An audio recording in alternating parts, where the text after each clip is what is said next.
Welcome to Talk Dirt to Me, where two farmers shatter myths and take on the top issues facing America's farmers. Here's your hosts, Logan and Bobby Lee. What's up, everybody? Another good evening. Another good evening. Been chilly.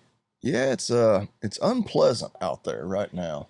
It's actually it's about as bad as it can get, in my opinion, because I went and checked chickens earlier today and I had a dead hen because it had done got wet and cold.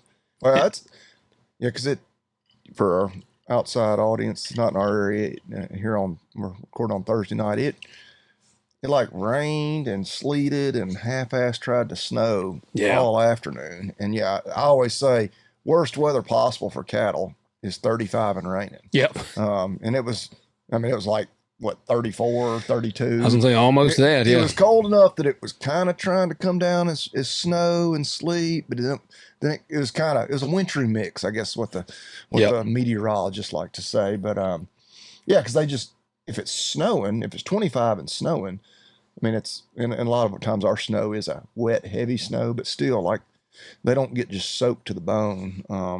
Man, like they do when it's raining. Yeah, and that's how my chickens. I went up there and I got some, and it's just they've because they scratch around in this area, and so it's like made a hole, and it was just water, and I went in. Chickens were just soaking.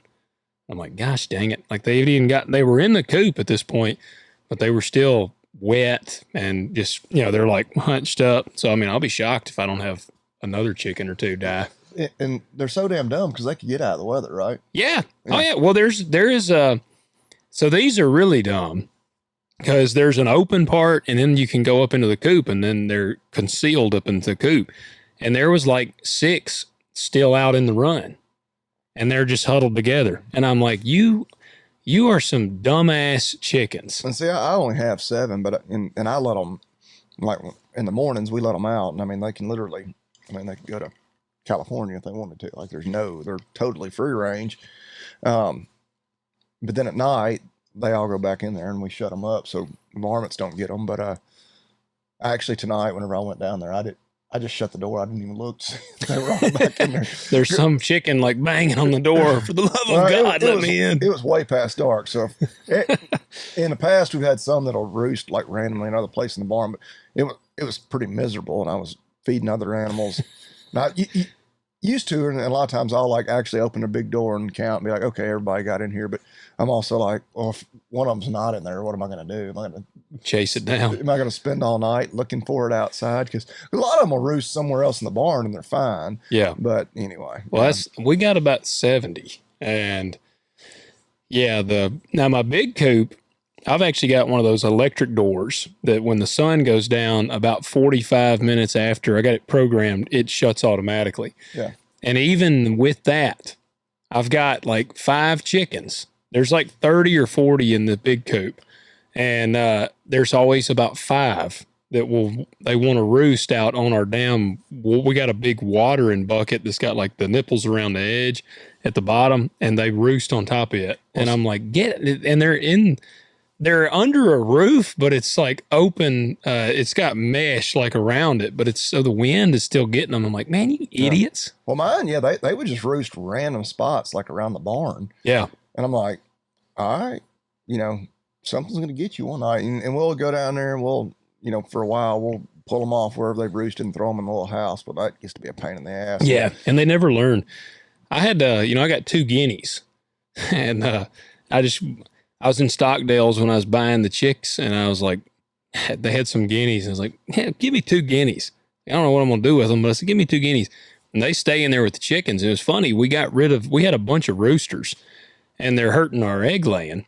And so me and my wife were just getting the roosters. And to be honest, we just released them. Because we killed a few of them, and we like basically just breasted them out almost like a duck. Yeah. And the breasts were they just weren't big enough to deal with. Yeah, I've done that too. Yeah. So we just released them, and one of my guineas got out. Like it flew up over the fence. And I tried to catch it. And guineas are fast. I don't know if you've ever chased a guinea. I have not ever chased a guinea. Well, they are way faster than a chicken. and I couldn't catch it. And so I was like, well, you dummy. I'm like, something's going to eat you tonight. Yeah. Man, I went out there the next day and both guineas were in the thing. It flew back in there when reunited with its buddy. So, but guys, we want you to do a couple of things. We don't want you to be a lost guinea. We want you to leave us 5-star ratings on Apple and on Spotify. And I got to give a shout out to our Spotify listeners.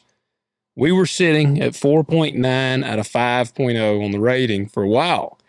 And I just looked and we had gained like 5-star ratings, and we now are sitting at a perfect 5 out of 5 rating. Well, there we go. So y'all have bumped us up to the perfect status on Spotify. And Apple, we've got a 5.0 out of 5. And so, guys, just keep doing that. Keep leaving us those ratings. 5 stars helps us out. If you're listening to this also on Spotify, especially, we're trying to grow the show. We're trying to increase the exposure. It helps us on all accounts. Helps us pull like really cool guests.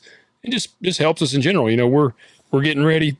Next week, the shirts should be posted on the website. And honestly, the more exposure we get, it allows us to kind of get more merch. And it just helps us out in general. So we need you to go and follow us on Spotify and on Apple. Just hitting that follow button actually helps drive the algorithm. There's a certain number we need to hit on Spotify. And so basically, if you're listening to this and you have a Spotify account, or you know someone that has a Spotify account, even if they don't even listen to the show, go and follow us on that account. Because I don't care if you listen to us on Apple, most of you probably have Spotify as well. Follow us on Spotify. It will really help us out. So need to do that. If you're watching this on YouTube, we ask you hit that like button, hit subscribe, comment below, let us know what you think of the episode. And you can go to talkdirtpodcast.com, go to the contact page and submit your questions to us. And what else do they need to do? Y'all check out agzaga.com, just like I did last night.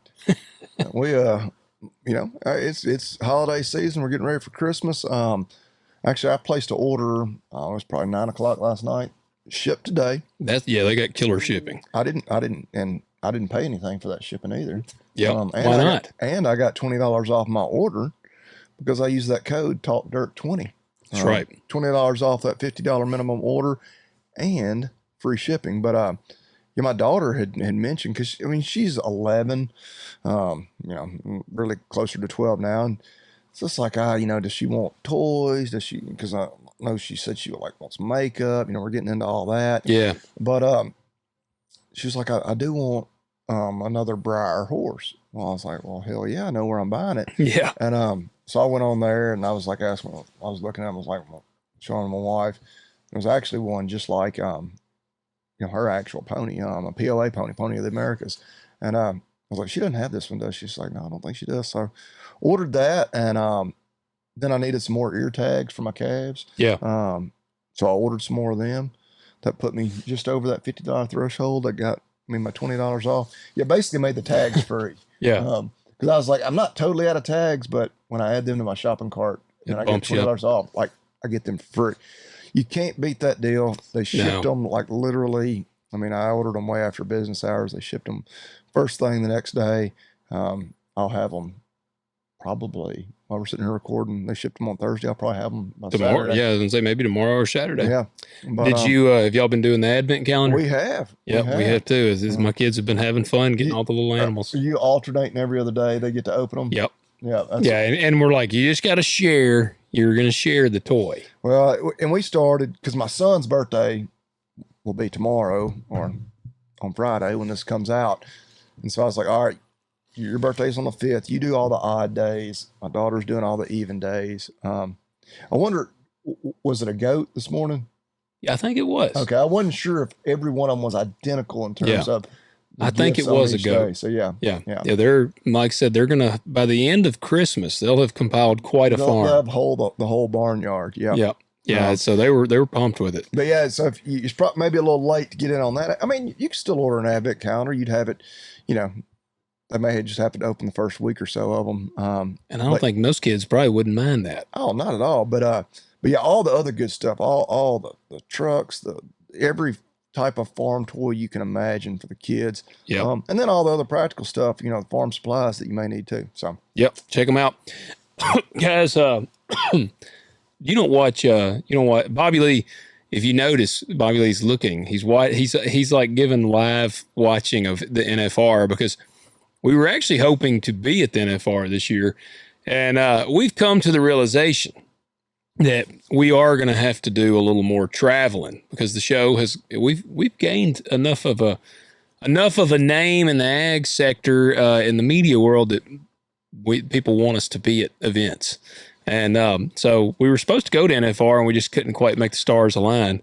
Yeah. But I hope we're there next year. Yeah. My brother's actually there. He actually just about a half hour ago said he finally got there. They had a flight delayed. Fortunately for him, they did not have tickets to go to the opening round tonight. They do have tickets for second round on Friday night. Because, they would have missed it tonight. Yeah, that would have sucked. Yeah. Yeah, that really would have sucked. If you're there, comment and let us know what you think of it. Oh, heck yeah. Like, let us know about it. And, like I said, next year, the Lethal Weapon of Ag podcast should be at the NFR. We will be, Lord willing, at the Farm and Machinery Show. Okay. And we got to decide exactly what dates we're going. Because I need, like, tomorrow to go ahead and block my schedule at work. All right. Because that one's a little easier I say it's a little easier for us to get to. We'll drive to Louisville. Yep. And that'll take us longer than flying to Vegas. Cause yeah. You can actually, Vegas is one of the few places you can fly direct to out of Memphis. About 3 hours. Yeah. Yeah. So it's pretty cheap to fly to Vegas too. So not a lot of excuse for why we didn't make it out there, except that we just got a lot of shit going on. Yeah. Yeah. But we will be at the Big Farm and Machinery Show in Kentucky, and that's in February. So actually, I know it's in February because it's on my children's birthday. Yep. And so see us there. But you don't watch. You're watching NFR. You don't watch Stranger Things, do you? So I have watched everything up until this season. Okay. And I went and I said something to my wife about, hey, we need to watch it, and she informed me that she. And now I kind of do remember she hadn't watched since the first season. I watched those by myself. So I was like, okay, well, this makes it a little easier because now you ain't got to wait on her schedule. Right, I don't have to make sure we're both sitting on the couch. But she canceled our Netflix. Oh, which I don't blame her because Netflix is. They're as bad as anybody about it. I use it the least of all, except for Stranger Things. Well, and I went to, I clicked on our little Netflix on the smart TV and it was like, we weren't signed in, I needed to renew. And I was like, well, shit. Do I really want to renew it just to watch this one show? You do. And I need to because, I've watched the entire. You got to see the ending. Yeah. So, you might as well just wait.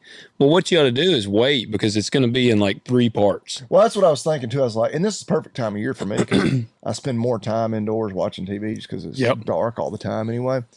Where I can knock it out definitely in 1 month because you pay by the month, right? Yes. That way I can re-up for 1 month, knock out the last season of Stranger Things and then cancel it again. Dude, I'm sure I'm like everybody else. We have so many of course, we have an Amazon Prime account, so we get Prime TV, and that's really good. You get to watch all the Jack Carr series. That one is good. Yeah, but then you got to have if you wanted to watch every show, you'd have Prime, Peacock, Tubi, Sling, Netflix. I told my wife, I said it has actually gotten worse than cable. Oh, and Prime has commercials. Well, and somebody pointed that out. They're like, we were so much better off, and they were specifically talking about sports because. All my, fellow college sports fans know that a couple weeks ago, if you had YouTube TV, you lost everything that ESPN has. Because Disney and YouTube TV got into a dispute because Disney owns, all that stuff. Yeah. And it was actually, it kind of worked out good for if you're a Tennessee fan because it was it coincided with when we had our open dates. We didn't play one Saturday, and then the next Saturday was New Mexico State. So that's not really one I would like to watch it, but I don't have to. But they were trying to force people into buying other subscriptions. Yeah. Because apparently Disney owns one of the other ones. I don't know. Yeah. But anyways, but they worked it out. But yeah, they're it was so much better used to when you just had cable because you'd get everything. I was gonna say That we, But yeah, now and if you want to watch, you need a HBO, if you want to watch some of their series, and it's like, oh, good God, like, oh, that's terrible, man. I mean, and I don't even, I honestly need to get the thing where it like tracks what all subscriptions you have. Cause I just no telling how many damn subscriptions I have. Yeah. You're right. And it'd be even better if it like showed you like, okay, you've got these, you're like, well, that one's good. And then it showed like, you've actually only watched like how much you've 2 episodes in the last like 6 months on this entire subscription. Yeah. You're paying $12 a month for it. Well, it's kind of like Angel Studios. We had Angel Studios, and now my kids, they watch that Tuttle Twins. They like it, but like I got it to watch,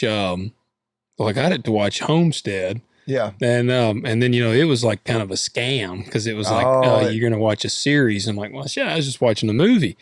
But, and then the movie like ends. That's what I'm saying. You got to, it leaves you on a cliffhanger. I don't know how it ends still. Well, we're there. I don't know what. I never watched the series. It pissed me off too. Yeah. But yeah, so I don't know, but I love Stranger Things, and this I've watched. So yeah, I need to because I was kind of pumped about it. I was like, oh yeah, and which I mean we're watching football, and like for the next 10 nights I'll be watching the NFR. Well, it's badass, but like probably once the NFR ends, well, no, because then I'm going to be, we got to get back in the Christmas movie. Yeah. Because that's what I was saying. I was like, well, damn, for the next 10 nights, we're not going to watch any Christmas movies. Well, you just need to do like I did. I just binged it. I stayed up. Marcy had to work the next day, and this was when the kids were out over Thanksgiving break, so I didn't have anything. And again, the weather has been questionable. All I did was deer hunt pretty much. And so I just stayed up till like 1 o'clock in the morning. I watched, it was 4 episodes. I think I watched 3 episodes that night. And then the next day I got up before the kids. I can't remember. The kids, no, they spent the night. That's what it was. Kids spent the night with my parents, and Marcy had to work the next day. So I just stayed up till like 1 watching Stranger Things. I got up the next morning and watched the last episode. So I'm like, I have watched all of the new. And is it over? No. They're released on it's like 4 episodes now, and they're going to drop, I think, 4 episodes on Christmas Day, and then there will be like the final like 2 or something, I think, right after New Year's. So something like 10. Yep. Well, yeah. And it's badass. But I'm going to tell you something that's funny. But yeah, well, like I say, but I'm wanting to watch, of course, Christmas movies and whatnot. But like of course, I'm watching those mainly with the kids every night. But yeah, like I say, for the next 10 nights, we'll be watching that. Yeah, I would wait at this point. If you've waited already, I would just wait until they drop like all of them. Wait till right after the first of the year. Yep. What Christmas movies have y'all watched? I know last week. We've watched Home Alone, and we watched Home Alone 2. And then Jingle All the Way. And then my kids watched Annabelle's Wish, which we actually had a listener write in. Have you ever watched it? No. All right. So we had a listener write in. I remember if it was on Instagram or on Spotify, but somebody wrote in. They were like, hey, man, you and Bobby Lee need to watch Annabelle's Wish. Well, I'll put it on the list. It's a cartoon, but it's Randy. I think it's is it Randy Travis that had the stroke? Yeah. All right. He plays the voice of one of the characters. It was like a 90s movie. And well, yeah, heck, I'm surprised you hadn't seen it. Well, no, I'm I mean, you were 20 years old in the 90s, but like, not quite. but yeah, it's just a classic. But my kids watch it because I came in one night. I think we might have podcast or something, and I come in and they were like, "Yeah, we just watched Annabelle's Wish," and I said, "Well, what the crap?" And my wife was like, "I didn't figure you want to watch Annabelle's Wish." I'm like, that's like an OG. Of course, I wanted to watch Annabelle's Wish. So I didn't get to see it, but we've watched a few. But we'll probably really crank it up over the next few. What about y'all? We've done Home Alone and Red One. I have never watched Red One. Is that one pretty good? I mean, is that The Rock? Yeah, The Rock's in it. It's not as kid friendly, but I mean, we've talked about how we let our kids watch stuff that's borderline, and it's not like there's no titties or. There's our titty reference. There you go. Yeah. Soon, if we do that too much, then they're going to expect a cocaine and titty reference. And soon our show is just going to be like so explicit. Well, there's no cocaine or titties in it. It's but there's like a little bit of language. Like it's probably PG-13 if I was guessing. Okay. If there's any cussing, does that make it PG-13? Probably. Well, PG is there's like any, but then if it gets a little I think they can say one F word and it can be PG-13. There's no F words, I don't think. Have you? I know you've seen Tremors. Yeah. All right. You know it's a great movie. That's another one I need to put on my list of like when I'm like just bored one night and just need something to watch. Well, man, damn, we were gonna watch it and I was like, Tremors, that ain't a bad movie. And I don't remember, it's rated like PG or PG-13. No, it's got to be PG-13. Yeah. Well, man, we turned it on. I had to finally turn it off because I mean they're like, yeah, this son of a bitch, shit-eating asshole, shit, you know, like, and I'm like, good Lord, and Marcy is over there and she said, my gosh, this language is terrible in this movie. And I'm like, my kids hear that anytime I'm feeding cows and messing with animals. Well, that's how, but it was pretty bad. I'm like, all right. So I turned it off, but yeah, I mean, my kids, I mean, and I'm like, look, just don't repeat this, what you're hearing on here, but Tremors. It's a teaching moment. You know? It is. But the 80s, I don't know if you've noticed this, there is like 80s movies that are rated like PG.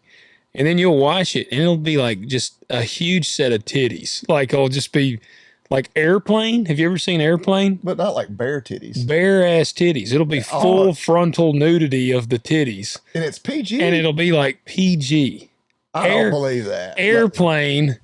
Have you ever seen Airplane? I don't think so. Oh, dude, you would like Airplane. Well, it sounds like it. Yeah. Everything you've told me about it they so are far very nice. I just watched, I processed my deer myself and I did it in the farm store and I watched Ricky Bobby for the first time in a long time. Talladega Nights. Man, that's a funny movie. Oh yeah.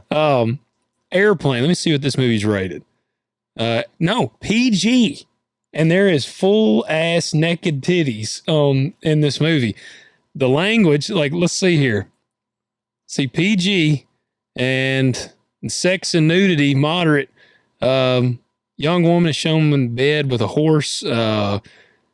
Everybody is panicking. A woman runs into frame with her bare breasts directly facing the camera, filling most of the frame. I mean, it's full on tits. All right, well, I'll have to watch it. but have you ever noticed that a lot of like 80s movies? They were a little more casual. Yeah, they're like, oh man.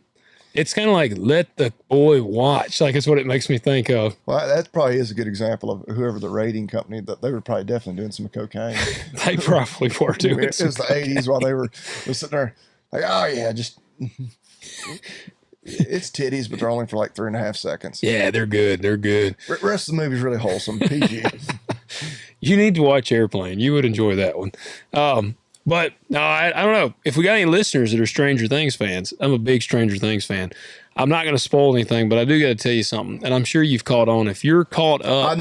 It's been like 8 years since the last season. It has. They're all like, they got like full beards and mustaches now. But, well, that's what I'm thinking. I'd have to go back and look at like when it started, but yeah, they were tiny. It's got to be hard for them to even, which I guess the storyline could be, that they, we've moved forward. They've wrote it in a way where it makes sense. Okay. Well, yeah. Well, one of the ladies that I work with, like a week or two ago, or maybe a month ago, before it had actually released this last season, she was talking about how she was rewatching the previous season. I was like, yeah, if I had time, I should probably do that. I'd like to go back. I may do that over this winter.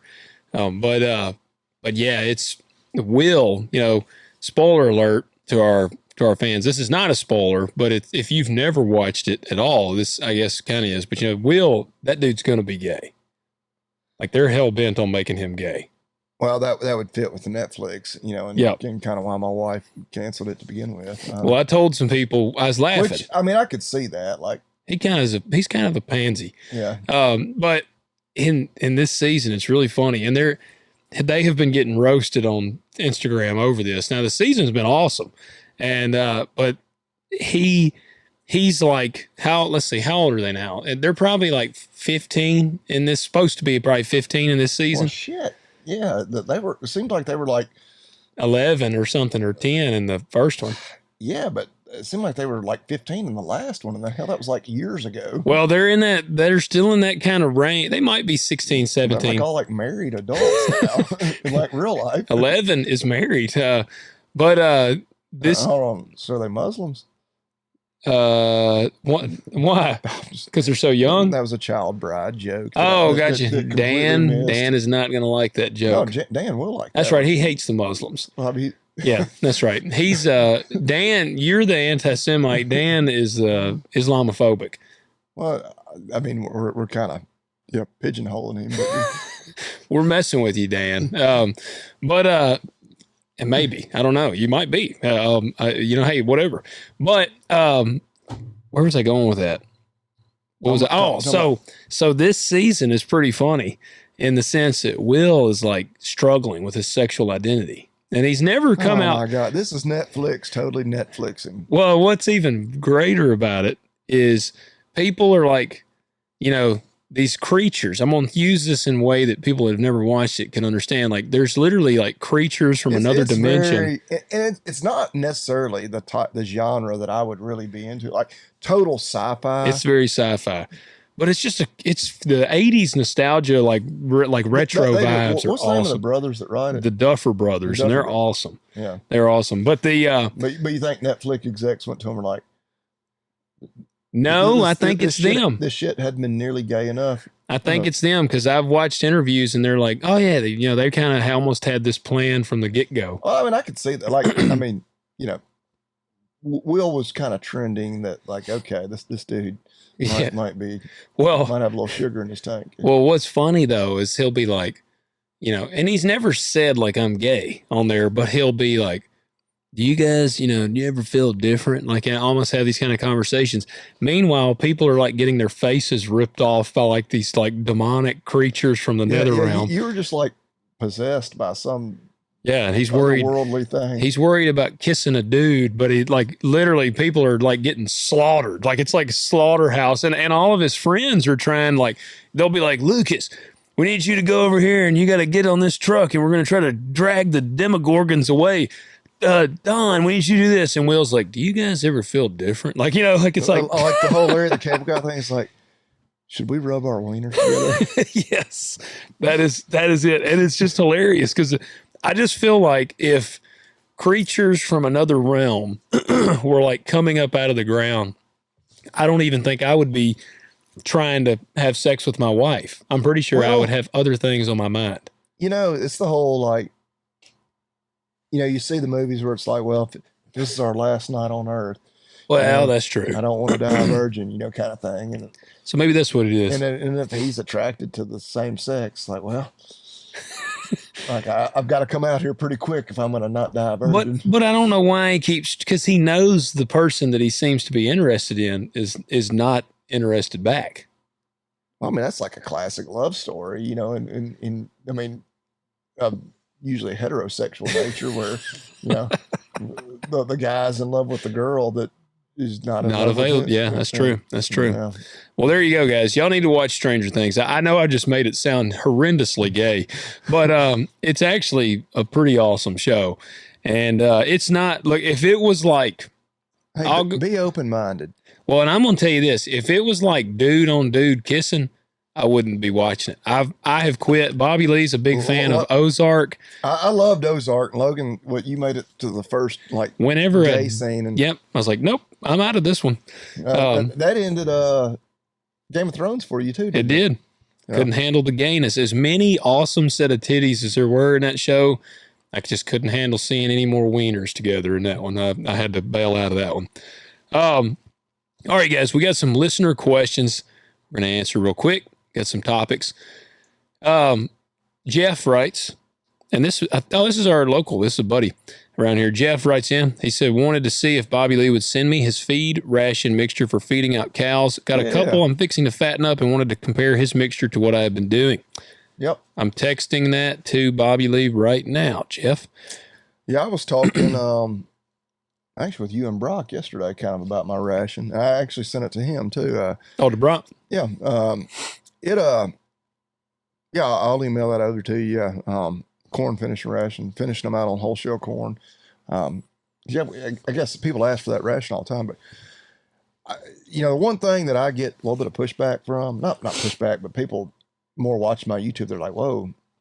And even some like, bovine nutritionists been like, whoa, because typically whole corn.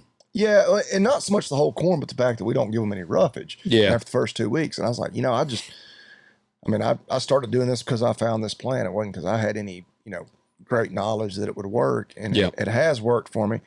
I've almost thought about continuing to give mine hay this year and just see if they do any better. I don't know. Yeah, that's kind of a side note. But, so you might kind of change out different things. Well, just because with that plan, you start them out, slowly work them up to the full, and you're not feeding them just whole shell corn. You're giving them the protein supplement, which we use the tenderloin pellets, and some soybean meal or cottonseed meal, either one. I usually use soybean meal. Support my soybean farming friends. That's right. You gotta be a soy boy for us. To hell with the cotton farming. No, I got a lot of friends. Probably won't be too many of them around much longer. Yeah, so might be hard to source cottonseed around here. But it calls for after the first 2 weeks you don't keep feeding them any hay, which I'm curious because they can get that ration can get a little hot. I mean, if you just push it on them, and the trick is, and I was telling this Brock, like, okay, they're eating and they're cleaning it all up, and so you're like, well, you want them to eat as much as they want to eat because you want them to gain as much weight and put on as much fat as possible. And so you'll get a little greedy with it. You're like, well, they ate all that, so I'm gonna give them just a little more. Yeah. And then all of a sudden they'll go off feed, and it can be hard to get them back on. But of course they got that roughage, keep them getting acidotic or help offset that, lessen that risk. So I'm kind of halfway of the mind of like, all right, I'm on, keep them on the corn ration just like I always do, but continue to allow them access to hay. So we'll see. It's yet to be determined. Well, there you go. Well, time will tell. Appreciate you writing in, Jeff. Bobby Lee will get that sent over to you. Ross writes in, hey guys, love the show. Listen every week. I'm a river bottom row crop farmer north of St. Louis, Missouri. North of south of. He said, I just went south north of St. Louis, Missouri. North of St. Louis. Okay. Bobby Lee he's a Yankee. Yeah. He said, Bobby Lee would like it here. Bobby Lee's a Yankee. He said, a lot of big time duck hunting. I've been hearing you talk about red line seed. I believe it's the same guy if you should search Dustin Sherwood on New Ag Talk. Now, I've got a thing pulled up with this guy. It may be Dusty. It's him. Okay, yeah. Red line hybrids, yeah. Yeah, well, there's quite a bit to this guy. Dustin, if you listen. I kind of gathered that. Like, I have no idea who he is. And he might, if you listen. I've often wondered, like, he might be a good guy to have on the podcast. Well, let me just continue this. Yeah, all right. If you should search Dustin Sherwood on New Ag Talk, he has frauded a lot of different people in ag over the years. Just a heads up. Hope to maybe meet you guys at the Louisville Farm Show sometime. I try to go every year. We're going to be there this year. When we find out the dates for sure, we'll let you know. Appreciate you writing in, Ross. All right. So in preparation for that email, I asked my AI friend, who is Dustin Sherwood in the ag industry? And it pulled him up, and it is the guy. It says, Dustin Sherwood is a man in the ag world that you should treat as a cautionary tale rather than a success story.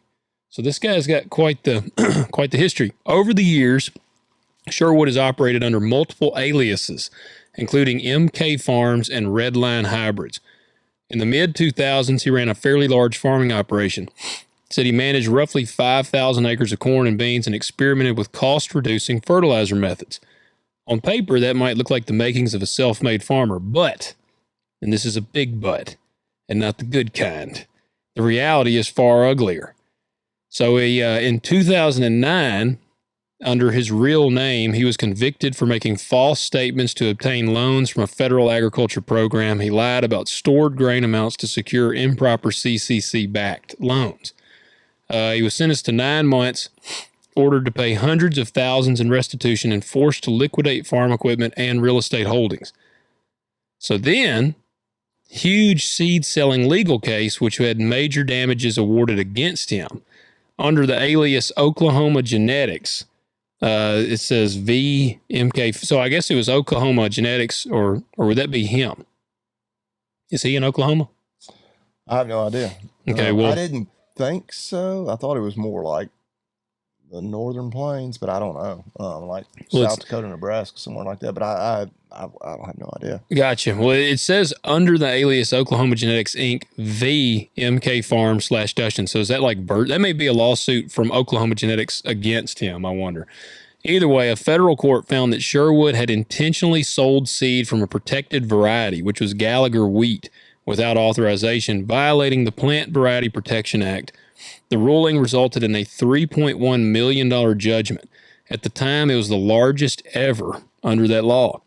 The court permanently enjoined Sherwood and his affiliates from selling or offering those protected seeds. So then, keeps going. Go ahead. Reputation in farming forums as a scammer. Going back to at least the early 2000s or 2010s, threads on major farm community forums, equipment and seed trading name him as a serial fraudster. Complaints include selling equipment that was never delivered, disappearing after payment, using aliases, bouncing checks or shady money orders, and generally offering deals too good to be true. One common warning across these forums: avoid doing business on a handshake with him without a written secured contract. Well, and kind of like all I know about him is pretty much from X or Twitter. And he just shares like AI images of big boobed women. And that's where, like, I had kind of wondered, I was like, how legit is this guy? Cause like they keep talking about how they've got these hybrids.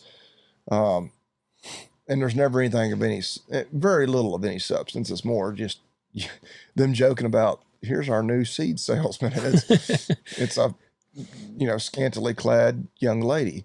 And, I don't mind looking at that. So it's a good thing I'm not growing corn, or I'd have probably already signed up. Bought some.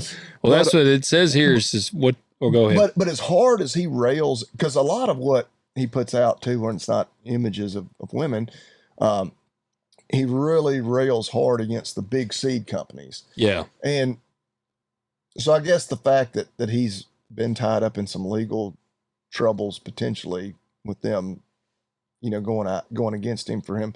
I mean, what was it? A situation where he was saving seed? Some are selling. He was selling seed that, he may have been. What some guys will do is they will buy seed, kind of like third party, if they're not like take Pioneer seed for instance. For me to sell Pioneer seed, I'm supposed to be a licensed Pioneer seed dealer. But there are guys that will find people that will sell them Pioneer seed. And then they will turn around and sell the Pioneer seed themselves. So they're like a third party dealer. Wonder where their original person that's supplying them is getting it from. Pioneer. It has to stem from somebody with a license.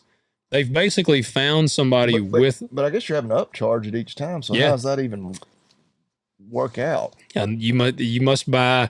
I don't know, because I've heard of this. Well, because I know, because for people that don't farm, and grow row crop, and heck, you know a lot more about this than me. Like, because like your soybeans and your corn that you harvest, I mean, I may be a little bit wrong. Like, literally the grain is a seed. Yep. And so you could theoretically save some of that grain instead of just delivering it to be sold at the grain elevator and plant it. Were we not under contract? Right. But it's illegal for you to do that, which in some ways is kind of wild to me, because it's like, well, I grew this, I can do whatever the hell I want, but there's a lot of fine print and contracts and whatever that you've signed. And they will smoke your ass. Well, because we have had, and I'm sure everybody probably knows somebody who has tried to do this, and there's all kinds of examples and when you get caught, well, they make an example out of you. Yes. They cut guys' nuts off. Right. Made a eunuch out of this guy. Damn near it. Damn near it. It is. And in a way, I don't know how I feel about it, because it's like, obviously, it's easy to make out the big companies as being evil and money hungry. And I mean, heck, that's a lot of what is wrong right now with row crop. It is. I mean, but they've kind of got you by the nuts. I mean, you can't legally do that. And then of course, a lot of people get irritated because they sell that same seed and that same technology into overseas markets without all those fees and I don't know, maybe it's restrictions. Well, I'll tell you how I feel about it. I think that, well, it sucks that some people like some people are like, well, damn, it's really shitty that they do that to us, but you abide by the rules, and then other people skirt them. Yeah. Even though, I mean, it's kind of like tax evasion. Like, you know, I kind of want to cheer on people that are, you know, evading taxes because, I mean, sticking it to the man, But it's also at the same time, I'm like, well, hell, I'm paying mine. Like, yeah. you know, so I don't know. You know, another situation where all the farmers ought to band together and be like, hell no, we're all saving seed. Yeah. And we ain't buying shit next year. Well, you just got to come after every one of us. And well, of course, my thing is like, okay, I think we ought to be able to save our seed. And these companies, they say, well, if everybody saved their seed, they'd stop buying. Well, you're still technically working to enhance the seed that's out there. So, I mean, you should just eventually produce a seed and be able to come to me and say, look, you're growing seed that yields 50. We've got this that grows what 60. you're saving from last year is obsolete. Yeah. It's like, like and that they should, I mean, it's like any other product out there. I mean, it's a tough because I understand they spend an enormous amount of money on researching and developing. I mean, that's why things have patents. Yep. Like, yeah, we spent 10 years working on this one trait, finally got it perfected, went through all the approval process, everything, you know, spent tens of millions of dollars, I don't know, maybe more than that, getting it all right. Like, yeah. Somebody told me they spend about $100 million on seed. Yeah. Because I had a guy write in. That's what so it's like, yeah, they need to be able to sell, you know, that trait or whatever for years and years to recoup that in order to incentivize them to keep doing it and keep pushing the genetics better and better. But at the same time, you do feel like, I don't know if price gouging is the right word, but like the fact that these input costs just go up endlessly. Yeah. Even when the farmer, you know, at least currently, last few years is, you know, struggling to break even. So I don't know. It's really nuanced and. Well, I mean, I just think that because it's kind of like even, you know, there's tomatoes, like the hybrids, some of those, you can't save the seed because they just don't grow. Like if you try to grow it, you don't know, they'll grow, but you don't know what you're going to get. And like some of these beans and stuff like that, if you save the seed and plant it, there's a good chance that it eventually the seed will become like start to diminish. Yeah. And so it's like you're going to eventually most likely have to buy some more seed. My thing, it's like, I think we ought to be able to keep our seed. I understand if they're like, you can't sell it. Okay. I'm like, okay, I get that. All right. I won't sell it. Like if you're going to sell it, you got to be a licensed dealer. That's fine. Like I don't save it for your own but use. you can save it for your own use. But you can't do that. No, you cannot do that. They'll throw you under the jail. They will. And if you own anything, you won't own anything. There's too many examples. Yeah. Yeah. Like it's not a, you know, and I don't know. Like in those cases, man, you could write a book, make a movie about some of those where, I mean, yeah, it's a huge global corporation that's, you know, making against the farmer too. Dollars is literally, you know, throwing the absolute book at just a small little farmer. Yeah. And I mean, you know, and I don't know I wonder how many lawyers they have on staff. Oh my God. You know, yeah. It's a staff of lawyers, like an entire building devoted to just their, and that's where, you know, you hear some people talk about the whole, you know, the anti-GMO push and all these people that are, we need more regulations, more of this, more of that. Those big seed companies love that. Oh yeah. Because like, yeah, it's a pain in the ass to them. You know, they have to have an entire, you know, team of lawyers to sift through all the legal and take some years to get something approved. But it prevents any startup company from coming along and playing the games. It's like, it takes $100 million to even get a product to market. Yeah. Like, good luck raising that kind of money, you know, to fund that kind of research. Like that pretty much ensures that there will only ever be, you know, the big guys, really big guys that are ever able to play the game. Yeah.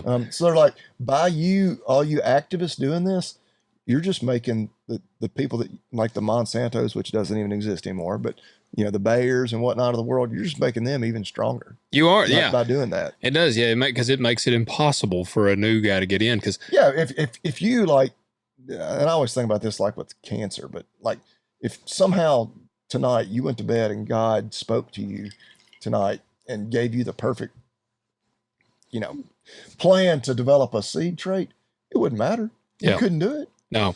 I mean, and that's the thing with, because I've researched into like starting a seed company, but like not to just sell seed, like actually start a seed company. And, you know, when we went to Beck's, they gave us the tour, and it's a very involved process because Beck's is creating some of their own hybrids, but they have like the Roundup Ready trait. It costs a fortune to have that on your seed. To even buy the rights to it from Bayer. Yes. And so that's the thing. Like, all right, if I were to come out with a seed, and to be competitive, you gotta be Roundup Ready. You have to have these traits to be a competitive player. By the time you buy all these traits, well, hell, I might have to charge just as much as all these other bastards. Because I got to, because now I'm invested so heavily into this seed that my original plan of, man, I want to have corn seed that you can buy for $150 a bag. Well, hell, by the time I got all the traits in it, it's like, all right, I'm gonna have to have at least $2.95 a bag just to break even after all my expenses. Like, so it's man, I don't know. We really need a groundbreaking, like I wish there were, and there's probably some nerd sitting around right now that's trying to figure out, like, because, you know, we have not had a breakthrough like really like Roundup in years. And so if some guy could come out with like basically the next glyphosate, and it's going to eliminate the grass problem, because that's what you got. We got to eliminate grass is the number one enemy, like, because there is good broadleaf control on a lot of stuff, but you got to have a grass trait in there where you can control the grass. And so if you had something you could spray over the top, if some guy came out with some new herbicide, he figured out he genetically modified a bean plant to be resistant to, whatever. It was the next variety. Like, we need a groundbreaking thing like that. But the problem is, if they did, they would see the profit potential, I'm pretty sure, and it would be just as expensive, if not more expensive, because they'd be like, oh, this is the newest technology. This is going to put Roundup in the grave. And so it's just, man, I don't know. Is there ever an end to it? I don't think so. I mean, I don't think it is. So, let's see here. Did we have anything else in that one? Oh, so I will say all that to say, look, again, if Dusty, if you listen to the show, I'm not trying to rag on you. We were asked about you, and I'm just reading what my Terminator friend said. So basically, if you're listening and you're considering trying some of his seed, I would be like, if you'll bring the seed to me and we can exchange cash while we exchange the seed, like, I would almost need to be like, I need to see physical proof of what I'm getting before we exchange. Because I like the idea of there being, an alternative where you're not beholden to these huge corporations that are selling it, at a huge, well, would you say $330 for a bag of corn seed? Yep. Yeah, no, I do too. I love that. And there's that one I mentioned called Hybrid 85. I saw them, but they say the yields are not very good. Wasn't very good. And so, I think out of necessity, I'm hoping we're going to see some stuff like this happen. But, all right. Appreciate you writing in, man. So Cade writes in, evening, fellas. I've wrote in before. See, we always love our repeat questions. Those are the best. Evening, fellas. I've wrote in before. I've got a question for Bobby Lee. But first, I'm going to be the annoying guy that everybody hates. And I'm going to make a suggestion for content. I would love to see a farm swap between you two on YouTube. Logan takes over Hurricane Creek with minimal instruction, and likewise for Bobby Lee at LH. Y'all always talk about diversifying within your operations. Maybe this can be turned into a new reality show like the old wife swap, and all I ask is for a little kickback if it is a hit. Did you ever watch Wife Swap? No. It was pretty funny. I used to watch some of it. I I have all kinds of questions about that. Wife swap? Like, I don't think they get to crack them. Is that what Yeah, I you're was going about to to ask? say there's no intimacy. If there is, they never showed it. Usually Yeah. they hated each other so bad. Like, it was like usually they just couldn't stand each other. He said I enough. mean, like any dude watching that's immediately where his mind goes. Yeah, I mean, it's like, oh, I don't care if she folds my clothes quite right or can cook a good dinner. I mean, what she look like naked? I mean, yeah. Well, I don't really remember many of them being real good looking on the show either. That may help. Yeah. With the I think they may pick behavior. like an ugly one. He said, enough of that bullshit. I'm looking into grabbing some hay equipment for this next year. Nothing special to get me nothing special to get me going. Last several years I've done on shares 70-30 split. Okay, see that? So that is a little different. He didn't say what area he's in here, but see, 70-30 split is a little different. Like our area, it's typically quarter shares, but I have heard of some guys occasionally doing the 70-30 split, like on rent. He said, my good friend that has bailed for years cut back and no longer does it, other than personal ground. Just not a fan having someone else doing it. Took forever to get the first cutting off this year, mostly due to our spring rains. So much so, I never got a second. I've got 40 acres only hay, about 30-ish acres due to the loss of 10 acres to my wife's horses. So you can relate to Bobby Lee. Yep. And he said, but I could easily pick up ground. I do custom brush hog work and feel like I could easily turn those into hay ground. Looking for recommendations on starter hay equipment from baler to mower. I would prefer net wrap just because I can move it faster than twine, but isn't a must. I could pick up decent wheel rake for $1,500. I've got a 55 horsepower as of now and plans in the future to add to the fleet. Does owning equipment and baling your own hay pencil out versus either doing on shares or even hiring custom, especially since I will be selling 100% of what I bale? Also would like Bobby Lee's feed program. Thanks. Keep up the good work.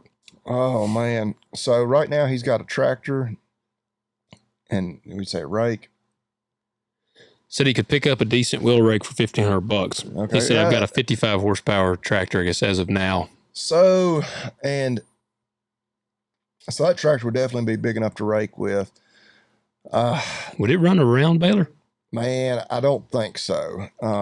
Because I have a small round baler, and I mean they make some even smaller, but yeah, that'd be at that point you're not very efficient. Yeah. So you're probably going to need a little more horsepower on the tractor. I think my baler, I pull it with my biggest tractor, which is 111 horse. My 74 horse or whatever could handle it. Yeah.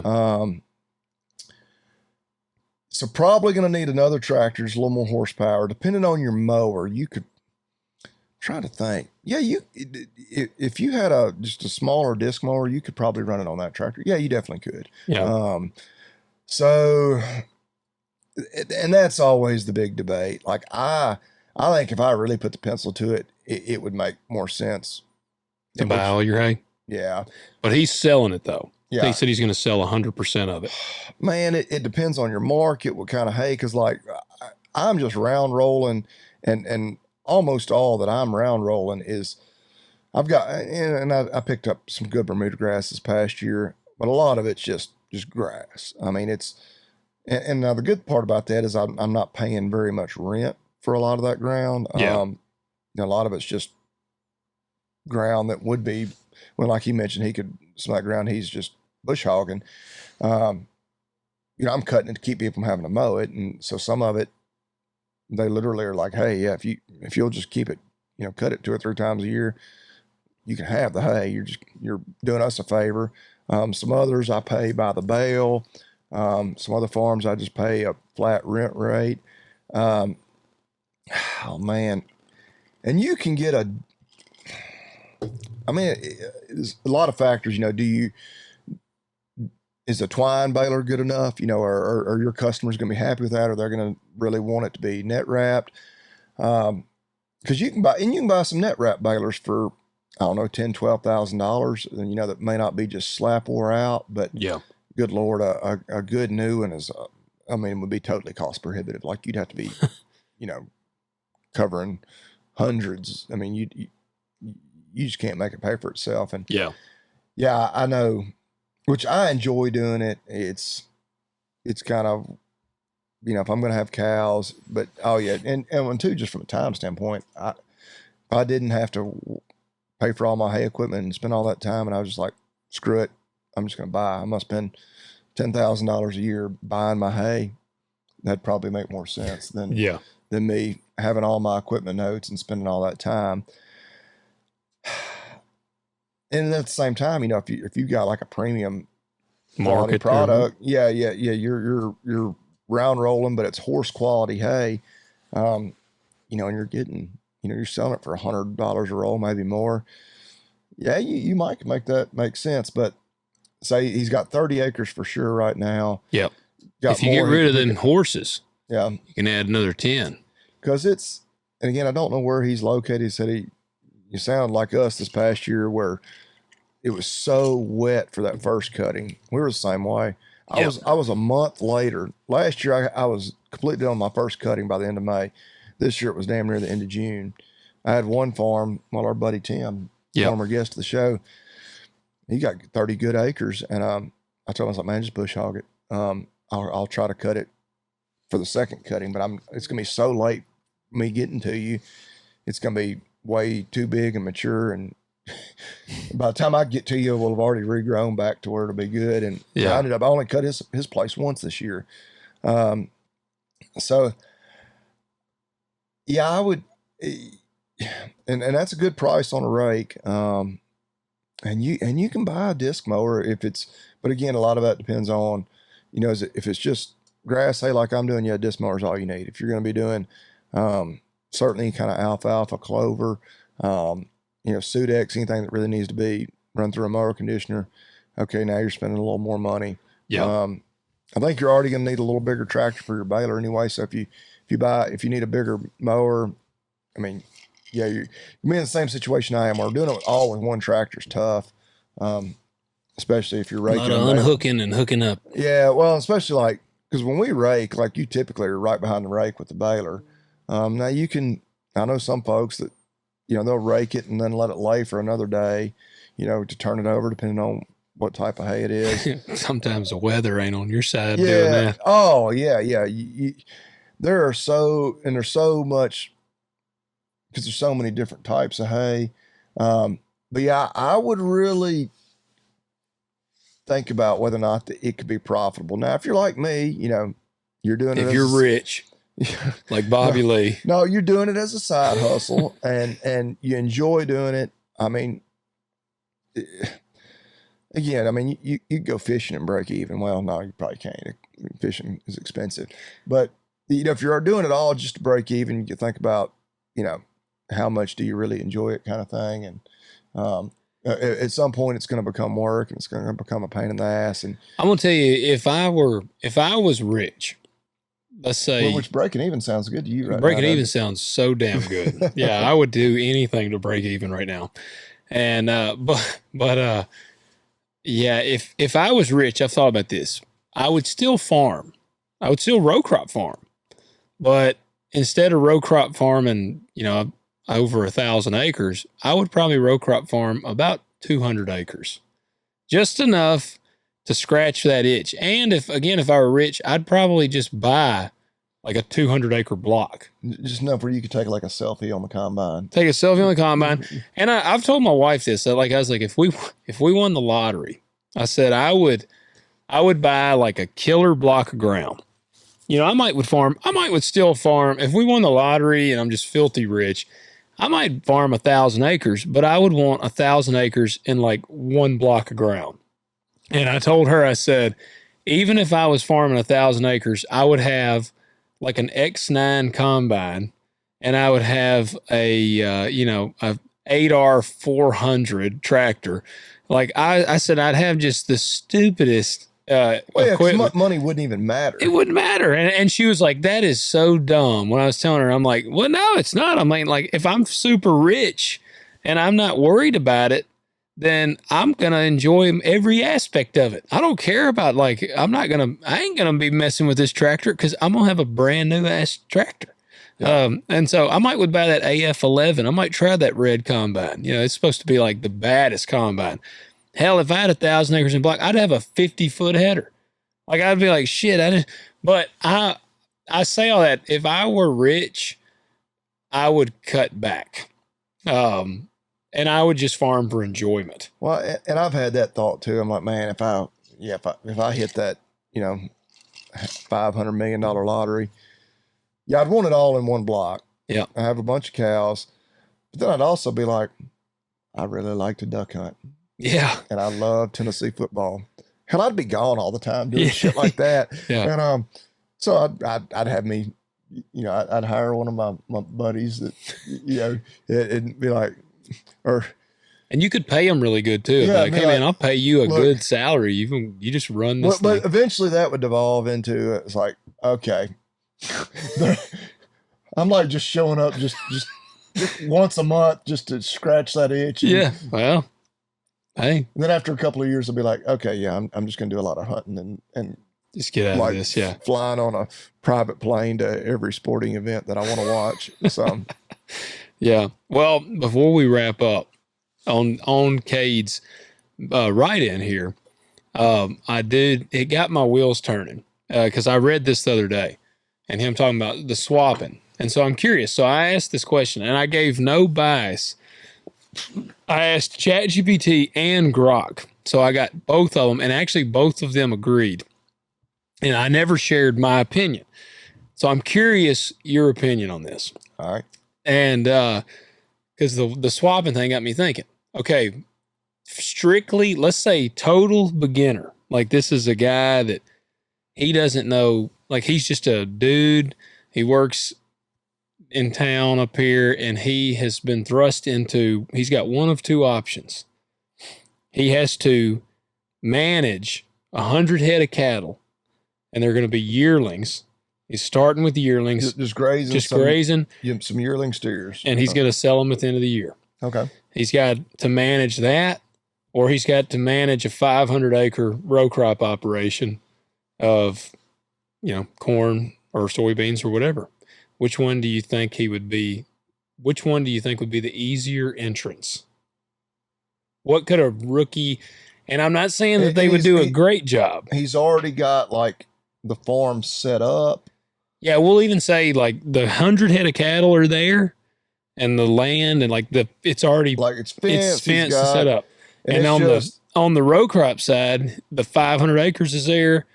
But he's got to do everything from purchasing the seed. You got to do all that. And so, okay, so we'll say on the cattle, he's got everything ready. He's calling his order buyer and saying, I want 100 head of steers. Yeah. 450 pounds, 500 pounds, whatever. 600, anyway.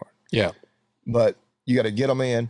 So the cattle, it may not be too different than row crop. So at first, like those first few days, it's like say maybe you're going to buy them 50 head this week, 50 head next week, whatever. Oh, you're right there at first. It's really intense because you got to get them in. You got to get them straightened out. You're vaccinating them, whatever, processing them those first few days. And again, a lot of that depends on, are you buying them all off one source and they've already had everything and they don't need any of that done. But at first, let's assume he's just buying straight sale barn calves, doesn't know anything about them. Yeah, right there at first, it's pretty intense. If they're going to get sick and die, it's going to be there usually in the first month or so. Yeah. If you got some idiots in the bunch, they're going to get out. It's usually right there. And, that's the way at least it works with us, and then, we get them coming to a feed bunk and then, you get a month or two out, it's every damn day. Yeah. Is maybe a little bit of difference. You're going and you're hand feeding them a little bit and, depending on how much, you want to supplement them. But they kind of get to a point where they're a little bit on cruise control, for several months. And of course you'll have an idiot do something, somebody will get out, a tree will fall on the fence, whatever. Yeah, I don't know. What do you think? Cause I have no idea how intense it is, going through the whole process. Like I got to pick varieties. Well, I got to get delivery of seed lined up. I got to then get the planter ready and get in the field and get it planted, and then shit's going to break. And then see, that's the and then the conditions aren't going to be quite right. Maybe I could be planting today, but it's supposed to rain 2 inches tonight. Do I back off and say, no, don't want to do that? I don't know. I think that the row crop would be infinitely more difficult. Not because, see, the cattle aspect, if you're willing to work hard, you can pretty much, you can kind of do it. If you're willing to get out there, and the cattle aspect is going to be a more physical labor. Like there's going to be, because, you got to go out and feed the cattle, check them. But a cow, at the end of the day, it wants to live. Whereas, and I know there's some idiots, but like, as long as and I'm not saying the dude would have a great cattle herd at the end of the year, but if he made sure they had a pasture and they had hay, come the wintertime, like at the end of the day, like he would still have cattle there. The problem that I see, because I thought about this, I was like, 100 head of cattle, that's nothing to like scoff at. Like that's a pretty good little cattle herd. And so I'm like, that would be a lot to look after.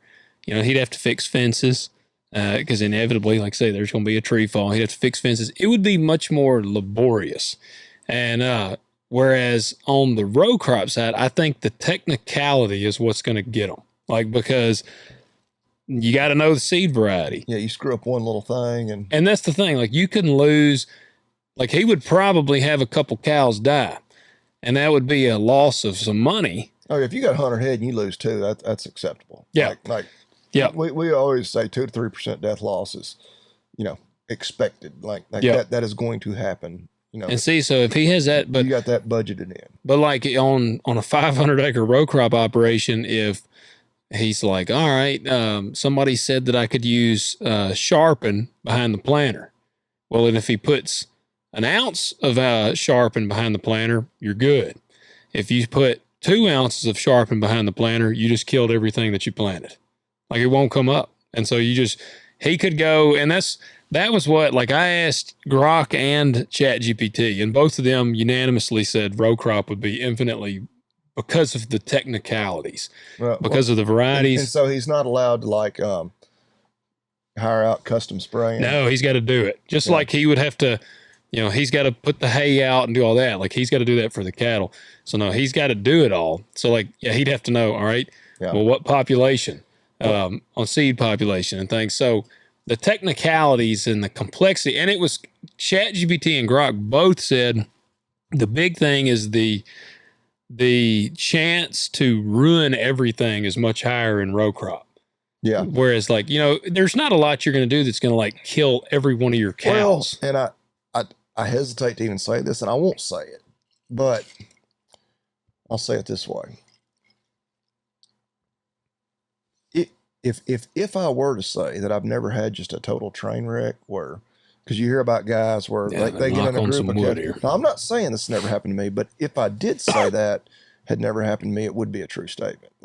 Where you had just a total train wreck where you get in 100 calves and something bad goes through them, where they're a third of them get sick, and, they're not, a third of them don't die, but say you lose 10 or 15, and then the others that don't totally die, but they just don't grow, they just don't do worth a damn. And then you did lose 15 of them, so you got 85 left to sell, but some of them just were duds. They never would grow off quite right. Like you could get into a disaster. I mean, where you're like, holy shit, we're going to lose money. It's just a matter of how much. Yeah. I'm not going to say that's never happened to me, but we lose some. But having one die, like, okay, I hate that. It sucks. Yeah. And we've had years where we didn't lose any. I've never had 100 yearlings at one time. We've had 70 or so. Yeah. But I know of a field, and this was a local guy, and there was Liberty Link beans and Roundup Ready beans, and they got a field mixed up. This was before. See, now they got a stacked bean. I think they're both traits. I think so. We're usually pretty damn cautious, But yeah, actually, it's a flex bean, Extend Flex. I planted some this year. It's got both. But this was back when they were using both different traits and just weren't. Yep. And this guy, record keeping or whatever wasn't great. Or yeah, and I think it was 400 acres of beans they killed. And I mean, man, that's how far along were the beans when they killed them? they were pretty damn far along. So too far along to replant. Yeah. So I mean, that's a loss of. I mean, and see, you probably can't claim that on insurance, can you? I wouldn't think so on something that's your own doing. Yeah. Well, I mean, I wouldn't put it past some people figuring something out, but yeah, it depends on how creative your agent is and how willing they are. And then you might be with Steve McBee going to prison if you get too rowdy. He officially went. I saw he put up a video. Well, I was kind of surprised. Like, he was really active on social media, and reading some of their comments, and I was getting off subject. Like, they really people were supportive. Oh, which I wasn't surprised by that because they have a huge following. I mean, they have a TV show like on like real TV or streaming service, whatever. Not just some YouTube idiot. But they're like. The way some of the comments from all of them were like that he's really getting unfairly punished, which part of me is like, okay, he didn't kill anybody. Yeah. I mean, he definitely cheated the system in a time where there's a lot of farmers like you that are, losing their ass or losing money and y'all are playing by the rules. Then I don't know, in a way, I could certainly understand where somebody in your position would be like, hell no, that asshole. Yeah. Like, I didn't do that. But at the same time, I'm like, damn, how long did he get? 2 years. Yeah, 24 months. Like, damn, and of course you see the shit on the news. You don't know how much to believe. Like, this guy, pedophiles. This guy committed like 24 felonies. They just kept releasing him. And like, his shit was all just white collar stuff. It was, I guess you got to do more than a slap on the wrist or people would never quit doing it. And then everybody would start trying to do it. What was the guy that shot the National Guardsman? He had 42 priors. Did you see that? Yeah. Were any of them like, right. But did he have serious, I think some of them were violent. They were violent priors. Yeah. And so he should have been dead 30 priors ago. And so it's like, I understand, like, they have to make it, because if it's just like a slap on the wrist, well, then it's like, oh, hell yeah, I'm going to commit fraud next. Well, every farmer would be like, well, if I get caught, it's only, I'm not going to do any prison time. Like, I might pay a little fine, but, it was kind of like the big meat packers. They're like, they literally are, JBS especially, they're, they expect, like, their budget meetings, I'm sure they're like, well, we're budgeted, $80 million is our budget for paying fines this year. Obviously they're not hitting them hard enough. Bayer does a litigation, like a $6 billion. They budgeted like $6 billion litigation. Which I understand them having some budget, because it's like, if you're that big of a company, people are going to sue you for stupid shit. And even if it's not legitimate, it's going to cost you money to fight it. But yeah. Well, no, that's kind of how I feel, and it's no dig at the cattle guys. It's just there's a lot of complexities to row crop. Again, you got seed variety. I mean, do you plant group 2, 3, 4, 5 beans, or when do you plant them? Yeah, how deep do you plant them? What seed population do you plant? And I mean, what traits? So on the cattle, it's always like, when we buy a bunch, and it does. I mean, I had nearly. Which again, this will sound like nothing for row crop guys. I had 6 figures worth of loans last year, tied up my cattle. But at the end of the day, I was like, okay, as long as they don't, all get out and run away. So a tornado didn't go through. Well, which if a tornado went through them, would you get insurance on that? Hell, I had a tornado go through them. Now, luckily, none of mine died in the tornado, but I had fences. I spent a whole damn, I spent an entire weekend because the tornado hit on a Friday. Yeah. God. But if it had gone through, I still have fences that I'm like, this tree, like literally I'd have to get you down there with an excavator to move this tree to where I can fix some of these cross fences. And whatnot. But yeah. And if as long as they don't all die or like I have like extreme death loss and typically if they get out, 'cause I mean, they do get out occasionally. Like you get them back in, but like, they're not all going to get in the middle of the road and get hit by a car. Yeah. Like, okay, if I can keep them alive and sell, 95% of the ones that I bought or more, I'm not going to lose my ass. Yeah. I don't want to do it just to break even, but like things will be okay. Which that's what's frustrating with how volatile the market became. What I gave you that figure, the 800-pound steer from the high to when they got to their low was a $600 difference. Yeah, on 800, which now the market, I don't want to jinx it. It's stupid. When I was at the sale barn yesterday, and when I got there and I was talking to the guy that owns the barn, a couple of guys. So, man, this damn market. He's like, I just don't even look. I was like, you're right. You don't need to look, not every day. Yeah. Because from one day to the next, it's just up, down, up, down, up. You need to look at it and see like the general trend. Yeah. Because it's been really good and up for about the last week or so. Oh, yeah. Last 4 or 5 days. I get a grain market text from ADM, CGB, and Hales Point every day, Cargill. So our 3 main elevators here. I get texts from them about 2 times a day of their prices. It's usually starting prices and then ending prices. And I rarely read them. Like right now, I don't even have any grain to sell. I mean, and I have forward booked some grain a year in advance. And, but I don't even look. Like my dad looks, he'll get the text message, but they got grain in the bin. And so he'll look and he'll ask me like, damn, did you see damn beans dropped 20 cents today? And I'll say, I didn't see it because I don't even look at the text message. Yeah. Like I usually I will like open the text just so that the notification goes away. Yeah. But I don't look at them because I'll catch the numbers. It's not like I'm intentionally not looking, but at the same time, I don't make an effort to like see the numbers because it'll drive me insane. Like it'll be, hell, man, it'll be a 40-cent swing from morning to afternoon. And I'm like, that is retarded. Well, I think cattle, feeders hit a high. I think it was 381 on like October 14th. They got down, I think it was a week and a half or so ago, they were under 310. And they've pretty much been up every day since then. They're back up to 336, which isn't near the high.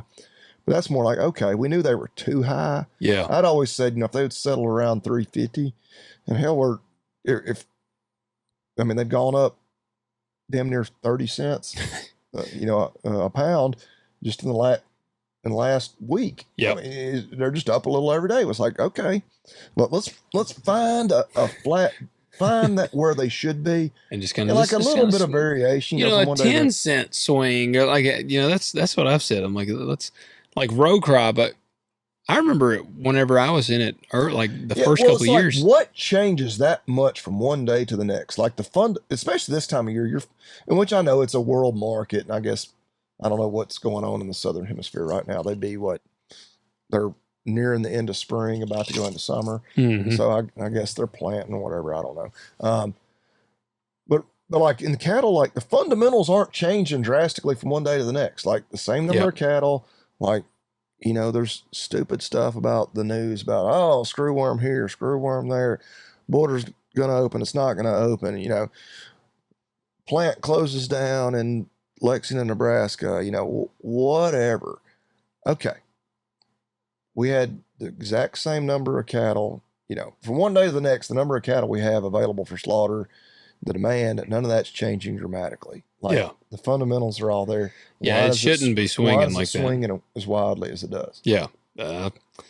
Trump sends a tweet. Yeah, because commodities are stupid. Yeah. That's what it is. And if Phil Ramsey, or not Phil Ramsey, Dave Ramsey. Phil Ramsey's our local photographer. You're thinking about photographers. Yeah, Dave.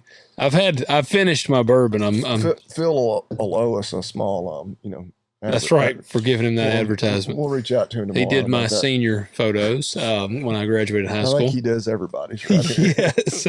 But Dave Ramsey, he thinks if you have a career based off of commodities, you're an idiot. Yeah. And I would agree with him as a man who makes his living off of commodities.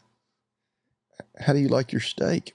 That's right. And You just got to If have. you don't like people making money off commodities, you better not like eating, period. Well, You yeah. better be glad there's some people stupid enough to do that. They got the balls, man. We're willing to risk it for the biscuit. Yeah, that's right. We're willing to risk it for the biscuit. I was talking to one of my landlords today. He was the guy that farmed back in the 80s, 70s and 80s. And that's what he said, man, farming. He was like, man, he said, I remember, he said, the first year I farmed, he grew cotton and they ginned cotton. He said, first year I got into farming, he said, I made so much money on cotton. He said, I felt like I was rich. He said, man, I paid all my people back. And he said, I had a bunch of money left over. He said, man, I thought I was big time. And he said, the next year I lost my ass. And he said, I thought, what the hell have I gotten into? So I said, man, that's what farming is such wild swings, man. I've had years where I made way more money than I ever did as a machinist. And now I've had years where I have lost, like it would be like multiple years worth of salaries as a machinist. So I told him, I said, man, it is crazy because farming is, and these people, they're like, well, these farmers need to better prepare. You can only prepare so much. I mean, if you have a year where you profit, let's say you have a year where you profit $150,000. All right. That sounds pretty awesome. Let's say you put 50 grand back. Let's say you have a few years like that. You got 100,000, 200,000. I'm not talking about these big ass guys that got like 2 million in the bank. They felt the shit too. But let's say you had that in the bank, like you got 200 grand in your savings. In my opinion, you're pretty prepared for like ill times. Yeah. All right. You're working 1,500 acres and you lose $150 an acre. What is that? How much is that? Is that 200? That's no. What is 1,500 times 150? Oh, 1,500. Because last year on average, guys lost about 150 an acre. 225,000. All right. So damn, this guy was really prepared, and he had 200 grand cash saved up. In 1 year, he lost more than he had saved up. Yeah. And so I mean, it's like, man, you can't. And how many people have 200 grand? I mean, yeah. I'm sure there's some of those big guys, but yeah, like an average guy, listening to this, I'm sure. I mean, hey, maybe we've got a really rich audience. Maybe y'all all got 200 grand in the bank. Good for y'all. I hope you do. You got the company night? Well, we can't jump to that until we jump to the man. I know you got to queue him up. Like I said, I don't even know where it is. When I upgraded phones, my phone don't like Biden, I guess, because it just got rid of it. Well, that's your phone. Made in America. Let me start off with 2 words. Made in America. Got him going early. On. So I got one. It's not really practical for this time of year. All right. But it's practical for, everybody probably has one of these or has had one. Lasco box fans. Okay. I've had a Lasco box fan. So I did not know they were made in USA. So, which I went to their website, but main place we have, like when you go to a horse show, you got to put the fans on the stalls for the horses. It's hot. You wouldn't this time of year. We don't do a lot of horse showing in this weather. But I was looking at the box. We literally, because we put it back in the box to put it back in the horse trailer. Like, holy shit, made in USA. I did not know that. We've got a Lasco box fan in the attic right now. Which I went to their website just to see. They're apparently, and that I couldn't find it exactly on the website, and so I went to Grok, and it says they're not all made in the USA, but they do have some are made domestically with manufacturing facilities in Pennsylvania, Tennessee. Oh wow. And Texas. Hey, so even some local made. Yep. All right, get your Lasco box fans. Yeah, it says, for example, their limited edition USA box fan model B20610 is explicitly labeled as proudly made in the USA, which apparently that's the one my wife bought. There you go. Your wife made the right decision. So shout out to Kaylin. Yeah, yep. She shopped wisely. She bought the right one. She did. That's awesome. Well, and I'm gonna give an extra plug for our company. I think was it last week I did Scent Thief. Yes, it was. That stuff is awesome. Yeah, you killed a big deer. I did, and I was sprayed down with the Scent Thief, and man, it was windy, and he never even was phased. I have used. Was he chasing a doe or? He was running across a field getting ready. Like he had done the same thing 2 days in a row. He had come out and was running across a big field. But this time he stopped. Well, you know, our buddy Lee, former guest of the show, talked about his consulting company, Whitetail Partners. Yep. He has always said the first week of December, right here in West Tennessee, in our area, it's his favorite week of the year to hunt. Yeah. So that's when the big ones will make a mistake. Rut is kind of past, but they've gotten them a little. But now the hot does are few and far between, and that's when you'll catch him on his feet making a mistake. Well, he was running, and he stopped, and hell, he turned right as I shot, he stopped for like 2 seconds, and he was probably 225 yards away, and I had my 270. I was up in a ladder stand, and he stopped, and so I had the scope on him, and right as I pulled the trigger, the little shit ass turned. And he almost turned like facing me. And so the bullet hit him in the gut and hit his back leg. And I saw him kind of drop down a little bit. And so I was like, it looked like a gut shot. But he took off running and his damn back leg was just that dragging. So I was Broke like, his femur probably. yeah, I said, gosh damn it. Like I was like, I just crippled the biggest bastard on this farm.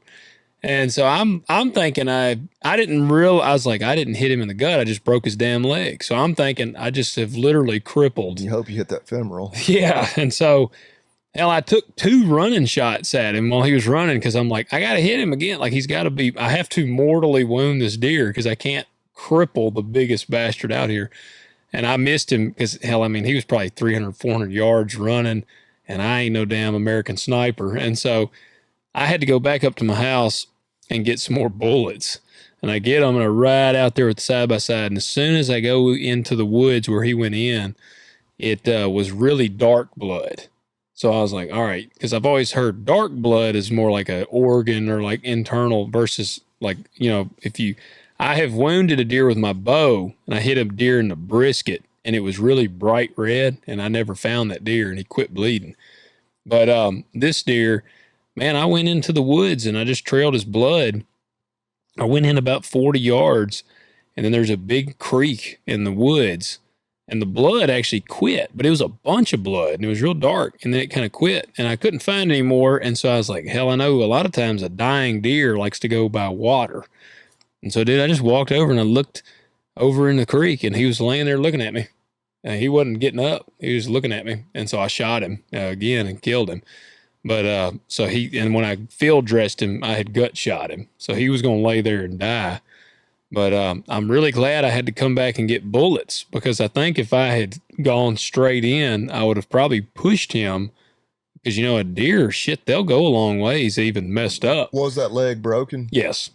I don't know how far he could have gone on through. I mean, he might have surprised you. Yeah. Was it femur that was broken? It ruined the meat on that back. Yeah, it was that probably, quarter. Yeah, it would have been his femur. Because I did cut him up myself. I always wanted to do that, and so I cut him up myself. Man, he stunk. Man, I took him to I had him in the back of the truck. We went over to my parents that night.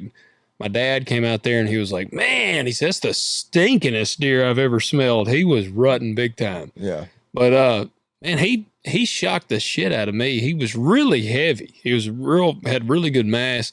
He wasn't super wide, but his beams, they came out and they wrapped around really hard. That deer scored 161. That's what I was talking to a friend of mine that was asking about it. And, he said, man, that deer's going to score 170. He hit the 170s. I was like, that's a damn good deer. But none of your pictures had you in it. No, I just stayed over because he was in the back of my truck. So it's hard to, you don't have a lot to reference. But I was like, no, I knew it was a damn good deer. Yeah, he was, see, what probably limited him was his inside spread was like 17 inches. Yeah. He was at a little bit outside of his ears, but his circumference measurements were all 4 inches or bigger. He had really good mass.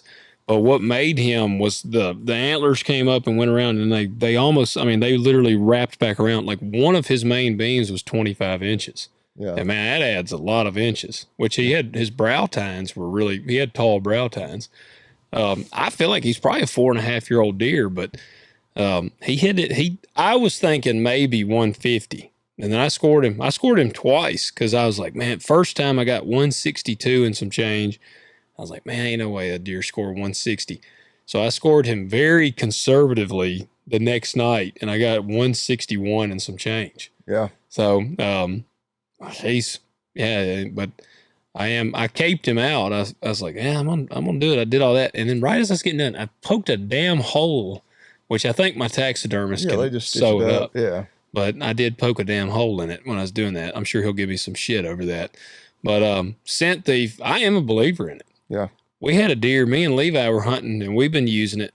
And I had a deer get within probably 12 yards of our blind, and they never spooked off of our scent. Yeah. So, I mean, I was farting like a Clydesdale in there. And, that scent thief was masking every one of them. Yeah. So I'll start using it around the house. I know I gave you some of it, didn't I? Yeah, you did. Okay. Yeah. Yep. All right, guys, check them out. Lasco fans. And yeah, like I said, use your scent thief. Also, won't you leave us 5-star ratings on every platform you listen to? And please do hit the follow button. That does help us out. I know some of this stuff seems meaningless, but it actually does help us out. And what else? Agzaga.com. Y'all already know the drill. Hey, Christmas shopping. You got a few weeks. Go ahead and get it done. I mean, you definitely got time because as fast as they ship it to you. Oh, yeah. All the good, the kids' toys and the big kid toys. Maybe you got something you just need around the farm, like some ear tags like me. You can get the blank ones, which is usually what I do, or you can get the numbered ones. But check them out. Discount code TALKDIRT20. That's $20 off a $50 minimum order and free shipping. There you go. Guys, do that. And we will catch you next week. Yeah, y'all watch some Christmas movies and be ready to listen to us again next week. Yep. See y'all then.